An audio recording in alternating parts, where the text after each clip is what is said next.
உலகிலே இதுவரை தோன்றிய கம்போசர்கள், இசையமைப்பாளர்கள், இந்தியாவிலே தோன்றிய இசையமைப்பாளர்கள், உலக அனைத்தும் தோன்றக்கூடிய மாமேதைகள், தோன்றியிருந்த மாமேதைகள் யாருக்கும் ஒரு அரசு பாராட்டு விழா நடத்தியதில்லை.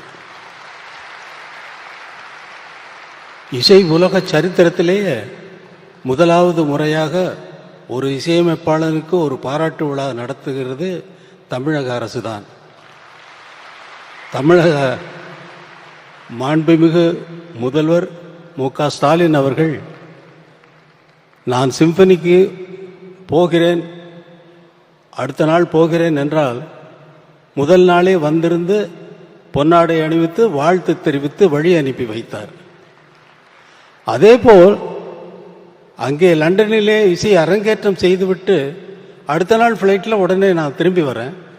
திரும்பி வரும்பொழுது ஃபோன்லேயே வந்து அங்கே ஸ்ரீராம தொடர்பு கொண்டு அரசு மரியாதையுடன் அவரை வரவேற்க வேண்டும் என்று முடிவு செய்திருக்கிறார்கள் என்று ஸ்ரீராம் வந்து எனக்கு அறிவித்திருக்கிறார்கள் என்று எனக்கு செய்தி வந்தது என்று சொல்லுகிறார்.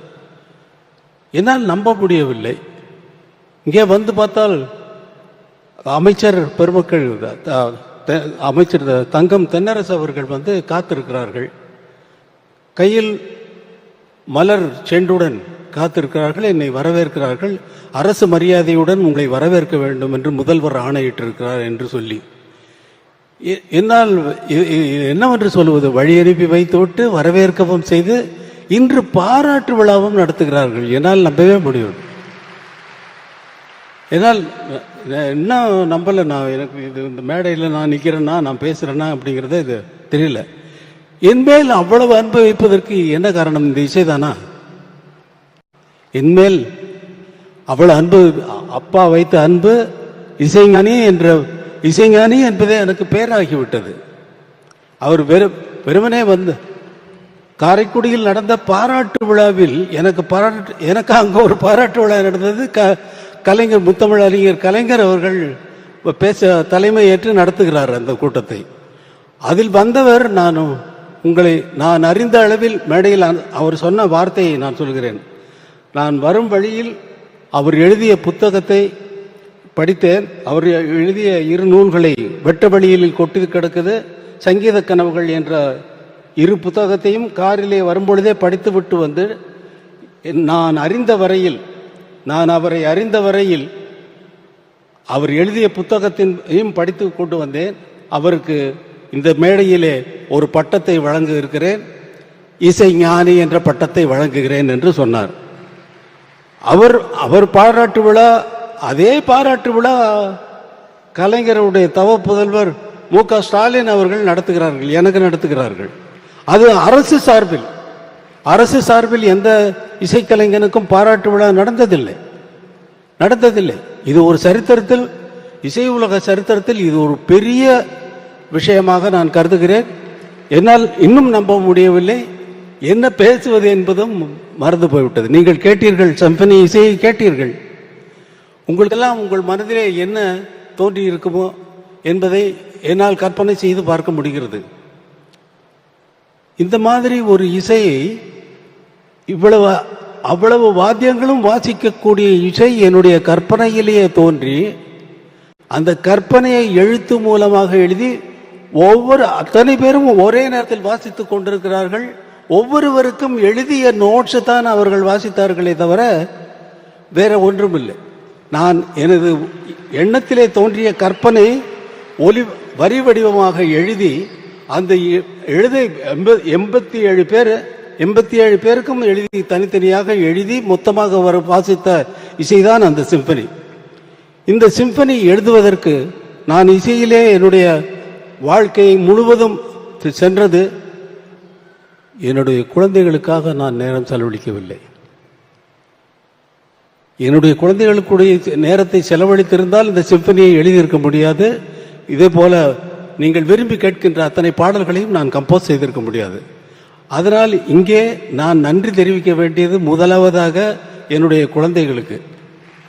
என்னை பொறுத்து கொண்டு கார்த்திக் ராஜா, இவன் போயிட்டானா?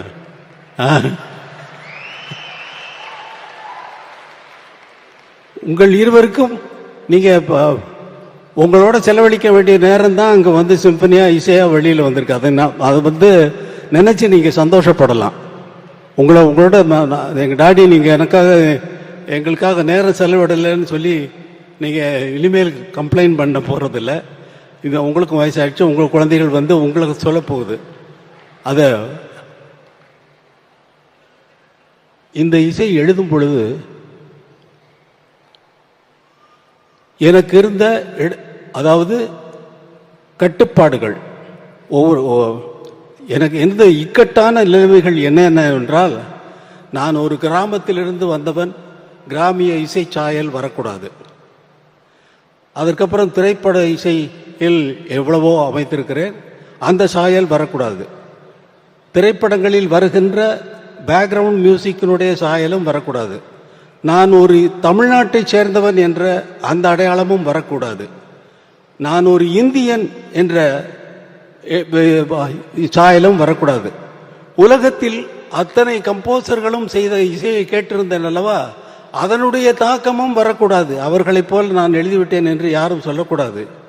இவ்வளவு கட்டுப்பாடுகள் இருந்ததை மீறி 35 நாட்களில் இந்த சிம்பனியை, நீங்கள் கேட்ட அந்த சிம்பனி உங்கள் மனதில் என்னென்ன உணர்வுகளை ஏற்படுத்தியது என்பது உங்களுக்கு நன்றாக தெரியும். எத்தனை பேர் அழுதிருப்பீர்கள் என்பது நன்றாக தெரியும். எனது சகோதரர் கமலஹாசன் அவர்கள் சொன்னார், கர்ச்சீஃப் கொண்டு வந்தான் என்று சொன்னார். அந்த கர்ச்சீஃப்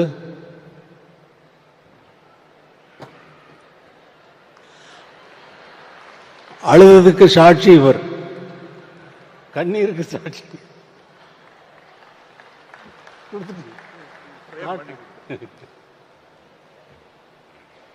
இது மாதிரி ஒரு விழா என் மனதில், அதாவது ஊன் மெழுகாய் உருகும் கரையும் அதில் உலகம் மறந்து போகும் என்று சொல்லுது நமது முதல்வர் அவர்கள் ஏற்பாடு செய்த இந்த பாராட்டு விழாவை. என்னுடைய போஸ்டர் எல்லாம் பார்க்குறப்ப எனக்கு மனசெல்லாம் ஒரே நிகழ்ச்சி. இந்த பாராட்டு விழாவுக்கும் நான் வந்து சம்மதிக்கிறவன் அல்ல.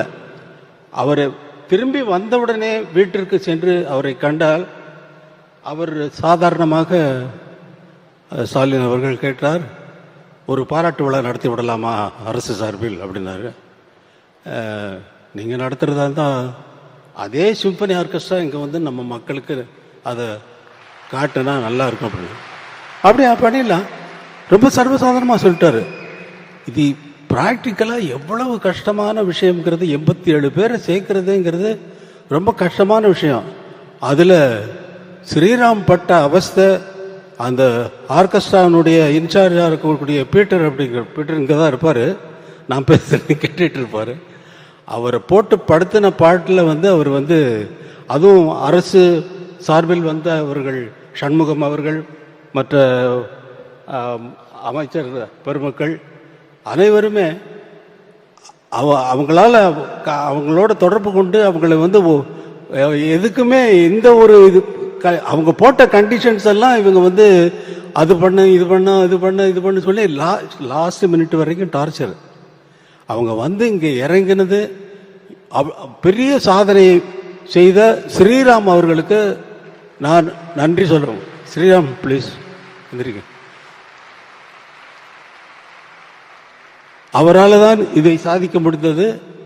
அதோடு இது எப்படி எனக்கு வார்த்தையே வரல, உங்களை நினைச்ச ஊன் மெழுகாய் உருகும் கரையும் அதில் உலகம் மறந்து போகும் என்கிறது, நீங்கள் எதற்காக எனக்கு இந்த பாராட்டு விழாவை நடத்தினீர்கள் என்பது எனக்கு பிடிபடவே மாட்டேங்கிறது. எதற்காக என்பதில் சொல்லிவிட்டீர்கள், நீங்கள் சொல்லிவிட்டீர்கள், சாதாரணமாக சொல்லிவிட்டீர்கள்.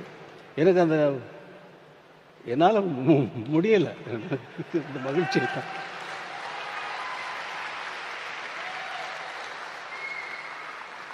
வேற ஏதாவது என்ன பேசணுங்கிறதே போயிடுச்சு பாருங்க.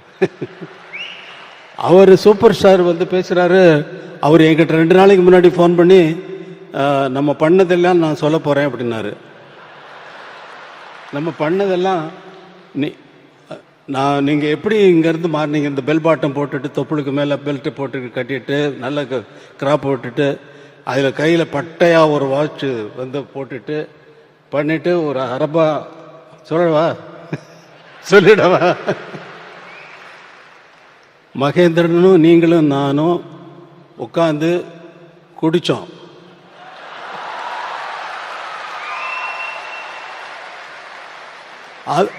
ஸ்டுடியோவில் வந்து சொல்கிறாரு, அவர் சொல்கிறாரு, என்கிட்ட சொல்கிறாரு, குடித்தோம் ஞாபகம் இருக்கா உங்களுக்கு? அப்புறம் இல்லை, நீங்கள் ஒரு அரை பாட்டில் பீரை குடிச்சிட்டு ஆட்டம் இருக்கு பாருங்க அப்படின்னாரு. அதை சொல்ல போகிறேன்னு, நீங்கள் என்ன வேணாலும் சொல்லிக்கோங்க, அதை பற்றி எனக்கு கவலை இல்லைன்னு.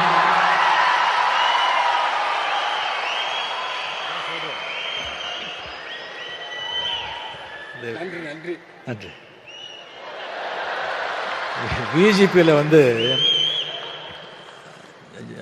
நம்ம ஜானி கம்போசிங், நான் அங்கே ஷூட் பண்ணிட்டு இருந்தேன், அங்கேயே தங்கியிருந்தேன். இவரு மகேந்திர சார் வந்தாங்க, இது பண்ணிவிட்டு ஈவினிங் நைட்டு நானும் மகேந்திர சார் வந்து ட்ரிங்க்ஸ் எடுத்தோம். இவர்கிட்ட கேட்டோம், சுவாமி சார் என்னன்னு,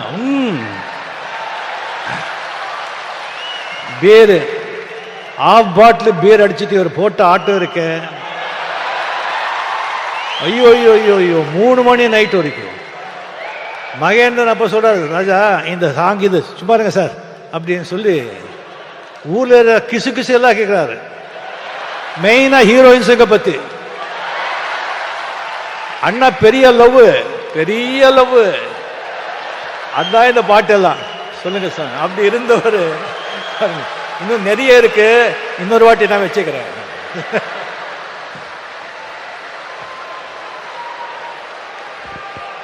அப்புறம் சமய சந்தர்ப்பத்தில் இல்லாததெல்லாம் அடிச்சு விட்டு போறாரு.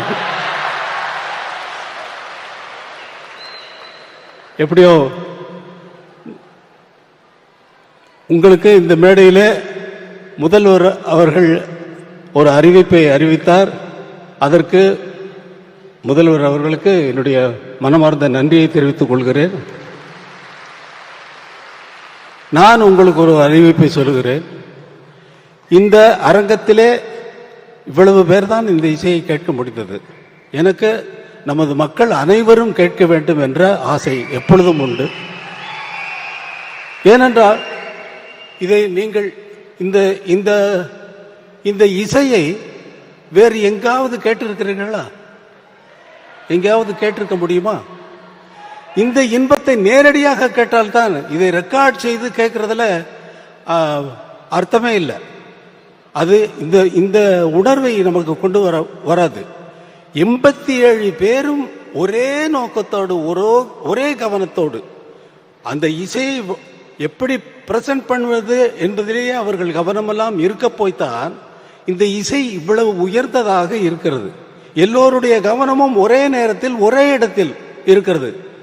மற்றபடி மற்ற இசைகளுக்கெல்லாம் அந்த விஷயமே கிடையாது. 87 பேர் எங்கேயாவது திரும்பி பார்த்தாங்களா? யாரையாவது பார்த்தாங்களா? ஒருத்தராவது? அவர்களுடைய வாத்தியம், அவர்கள் முன்னால் இருந்தக்கூடிய இசை குறிப்புகள், அதைத்தான் வாசித்தார்கள். இந்த இசையை நேரடியாக கேட்கும் பொழுதுதான் நம்முடைய உள்ளமெல்லாம் கரைகிறது, நம்முடைய கண்களிலிருந்து நீர் கசிகிறது, நம்முடைய உயிரை போய் அது ஆட்டுகிறது. இது சினிமா பாடல்களிலேயே நடந்தாலும் கூட இந்த மாதிரி உயர்ந்த இசையை கண்டுகொள்ளாமல் நாம் எதற்கு இந்த உலகத்தில் உயிர் வாழ வேண்டும்? எதற்கு இந்த உலகத்தில் உயிர் வாழ வேண்டும்? உயர்ந்த விஷயங்களை கண்டுகொண்டு அதை பற்றி கொண்டு மேலே போவதை விட்டுவிட்டு பல விஷயங்களில் நம் கவனத்தை சிதறடித்து விட்டு நம்மளது சக்தியெல்லாம் வீணாகிறது, அதை சிதறடிக்கிறத காரணத்தினால். அதனால் இந்த இசையை நமது மக்கள் அனைவரும் கேட்க வேண்டும் என்பதற்காக பெரிய மைதானத்திலே இதே இசை கலைஞர்களை கொண்டு வந்து அவர்களுக்கு இந்த சிம்பனியை நான் நடத்தி காட்டுவேன் என்று உங்களுக்கு ஒரு வாக்குறுதி கொடுக்கிறேன். அதற்கு தமிழக முதல்வர் என்னென்ன உதவிகள் எனக்கு தேவையோ அதையெல்லாம் செய்து கொடுப்பார் என்ற நம்பிக்கையில் நான் சொல்லிவிட்டேன். அவரிடம் கேட்கவில்லை. கண்டிப்பாக என் மீது இருக்கும் அன்பிலே அவர் கண்டிப்பாக அதை செய்வார். அந்த நாள் விரைவில் வரும் என்று உங்களுக்கு அறிவித்துக் கொண்டு இந்த விழாவுக்கு இது நன்றி நன்றி நன்றி நன்றி நன்றி சொல்ல வார்த்தை இல்லையே.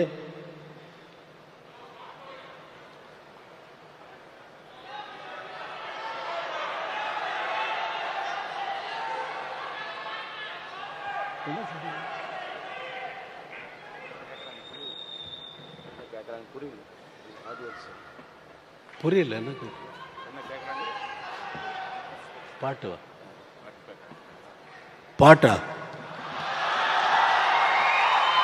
நான் தான் பாடினேன், ஆர்கெஸ்ட்ராவோட அவங்களோட பாடினேன்ல.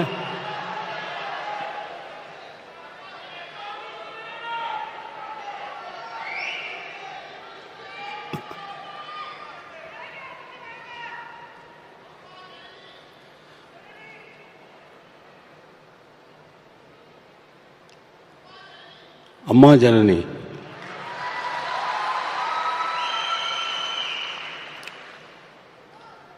शिवशक्त्या युक्तो यदि भवति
जननी जननी जननी